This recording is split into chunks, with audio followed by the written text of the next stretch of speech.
சென்னையில் மழை தொடரும் என வானிலை ஆய்வு மையம் அறிவித்திருக்கிறது. சென்னை, திருவள்ளூர், செங்கல்பட்டு, காஞ்சிபுரத்தில் மழை தொடரும் என்கிற அறிவிப்பை வானிலை ஆய்வு மையம் விடுத்திருக்கிறது.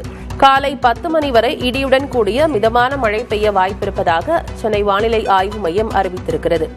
திருவள்ளூர், செங்கல்பட்டு, சென்னை, காஞ்சிபுரம், கன்னியாகுமரி, திருநெல்வேலி மற்றும் தூத்துக்குடி ஆகிய மாவட்டங்களில் காலை 10 மணி வரை மழை தொடரும் என வானிலை ஆய்வு மையம் கணித்திருக்கிறது. அண்மை செய்தியாக பார்த்து வருகிறோம்.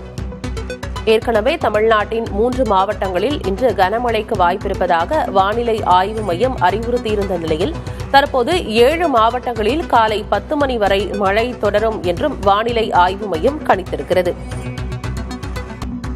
வங்கக்கடலில் நிலவும் காற்றழுத்த தாழ்வு பகுதி காற்றழுத்த தாழ்வு மண்டலமாக வலுப்பெறக்கூடும். அது ஆழ்ந்த காற்றழுத்த தாழ்வு மண்டலமாக மாறி வரும் 27ஆம் தேதி புயலாக வலுவடைய வாய்ப்பிருப்பதாக வானிலை ஆய்வு மையம் கூறியிருக்கிறது.